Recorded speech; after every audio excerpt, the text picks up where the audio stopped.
How's this sitting with you right now? If anything here resonates with you, feel free to take a screenshot. Put sticky notes all over your place. Breathe. I challenge you to put sticky notes all over your place and just breathe. Because one of the exercises that we're going to talk about is that we are not in tuned with our breath. I'm going to give you an exercise. It cost me a few $100s of this course, painstakingly hours, because it didn't need to be hours of lessons. It could have been a lot shorter. And it's called Heart Math. And they're studying it for over 20 years at the Institution of Heart Math. And it's a real thing that we can get our brain and our heart in coherence. Because we have a heart brain and we have a gut brain. Yes, they all have neural pathways. And our heart gut brain is closer to our intuition. Our brain is only supposed to execute it, as I mentioned earlier. What actions do I need to take? Our intuition is a lot smarter, and we want to learn to pay attention to it. That's why we're doing this course. Okay. So the heart math is 5 seconds in, 4 or 5 seconds, hold breath, 4 or 5 seconds out. So let's do 4, 4. So we breathe in for 4 seconds, hold, breathe out. Probably did that a little bit fast. But prior to that, you're going to do this for 3 minutes. Not right now. Okay. Hang on. Prior to that, you're going to think of something that brings you love and joy. Okay. You're going to give you something that brings you love and joy. It might be when you had a baby, when you got married, when you found the job, when you ate the chocolate cake, when you ate that piece of chocolate cake yesterday. And feel the love and joy in your heart. Feel the peace, feel the joy, feel the excitement, feel the giddiness, the pleasure, the release, the relief. Feel that in your heart. So right now, I want you to think of something.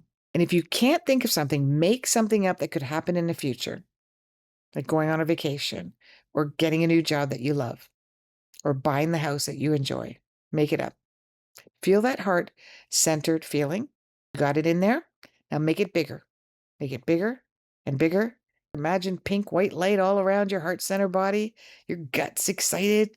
Feel it. Get the thought into your head.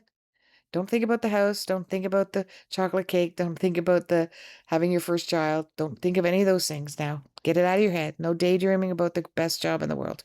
Just feel the feeling. Now sit with that feeling and start breathing. 4 seconds in, hold, out. And that's it for 3 minutes. It will instantly bring down your blood pressure. It will bring down your your heart rate, and your intuition will become stronger. You can do this while you're driving. You can do this while you're standing in line. You can do this while somebody's talking a million miles a minute and you don't want to listen to a word they say. You can do this anytime, anywhere. That's the beauty of it. Why develop your intuition? It enhances your intuition. It can help you make faster, more confident decisions, improve creativity. It can build self-trust. It can help you navigate through difficult times. We are not here to suffer. The intuition, God, source, higher self doesn't want you to suffer. But if you're going to have pushback, if you're going to struggle with all the changes and the navigations and the recalibrations, you are going to have suffering. And yes, some of them are very, very suffering, serious suffering. Some suffering that's completely out of our control. Those are real, very, very sufferings. And many of us have those. Some are many times in our life.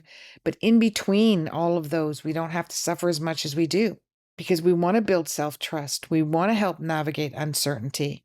We want to deepen our understanding of ourselves and others. We want to make daily challenges feel more manageable. So here are 5 compelling reasons to cultivate intuition. Faster decision making. Intuition allows you to make quick, confident decisions without overanalyzing, especially in uncertain or high-pressured situations. It enhances creativity and problem solving. Tuning into intuition helps your brain access novel ideas, connections, and solutions that logic alone might miss. I want you to get that journal, guys. I hope you've got your journal and you're noting when you get intuition, you're noting your feelings, you're noting your emotions, and you're noting your feelings. You want to have stronger self-trust. Listening to your intuition builds guidance, builds confidence in your own judgment. How many of you ask everybody else for advice? Should I do this? I don't know if I should do that. You ask your mom, you ask your mother-in-law, you ask your boss, your neighbor, your friend, and you're like bouncing ideas off of each other because you don't trust yourself.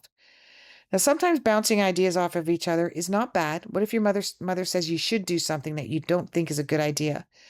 Well, oh my gosh, my mother said I should do this, and I don't think that's a good idea, but maybe I should consider it. No, your feeling is saying it's not a good idea. Don't do it. Your brain is saying I should listen to my mom.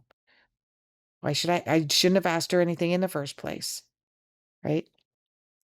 So when you see yourself asking everybody everything to try to figure out what your answer should be, observe that and try and do it less and less so that you trust your own gut feeling. There is a trick, and I taught this to my daughter when she was younger. And I would put two to she would have a period where she would agonize over making a choice, even just buying a pair of jeans. You know, I could teach her like, you're so blessed, you can buy a pair of jeans, you can buy 2 jeans. But no, here you are stressing out over it. Her monkey mind, her OCD went crazy. So what you can do is you put one answer, you can have somebody else do it for you, or you can do it yourself. So the other person can put one answer in one hand and one answer in the other hand. They put it behind their back, and they in their mind know the right hand is this answer and the left hand is that answer. You can even put it on a piece of paper if you have to. And then you choose the hand. And if you're disappointed, then the other one is your answer. Just like if you're disappointed with what your mother-in-law said, then that's not the answer. Don't rationalize your way through it and people please, right? You can do it for yourself where you can put 2 or 3 answers on a piece of paper and just rotate it around under a cup, plastic cup, around, around, pick it up. That's my answer. You shake it up in a bowl and pick it out with your eyes closed. That's my answer. Huh, I didn't like that answer. Then that's not the answer. You can have 5 or 6 ones in there. You can keep picking and journal what your and what your feelings are about it. Involve emotional awareness. Intuition connects you to subtle signals from your heart and your body, helping you navigate relationships and personal growth more effectively in alignment with self-purpose. We all want to have a sense of purpose. When we're not happy, it's because we don't have a sense of purpose in our job, in our career, in our marriage. You develop sense of purposes in those fields, or you can leave it to find a sense of purpose. When you follow intuitive nudges, you're more likely to make choices that align with your authentic path, leading to fulfillment and flow. Tips to boost intuition. Start by paying attention to your initial reaction before you engage in a conversation with it.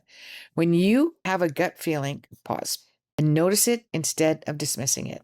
If you dismiss it or you start having a conversation with it, just go back, end the conversation, and pause and go back to the gut feeling and sit with it. Over time, trusting these instincts create a feedback loop that strengthens your intuitive sense. A noisy mind can block your intuition, so try calming techniques like deep breathing or short meditation sessions. This helps clear mental clutter so your intuitive thoughts can surface more easily and feel sharper. It doesn't matter if it's 1 minute or 10 minutes or an hour. Okay, it starts. There's the 4-7-8. Like I said, I like to do the 6-2-4. The 4-7-8 is another one where you breathe in, you hold, you breathe out. Visualization, close your eyes. Imagine a peaceful scene like floating or calm water or walking through the quiet forest, or place your hand on your heart. Your body thinks that when you put your hand on your heart that you're giving it a hug, or rub your arms. It feels like a hug. That's what your body thinks. It will instantly calm you down. But remember the breathing, the out breath has to always be much longer, twice as long, or a few seconds longer than your in breath.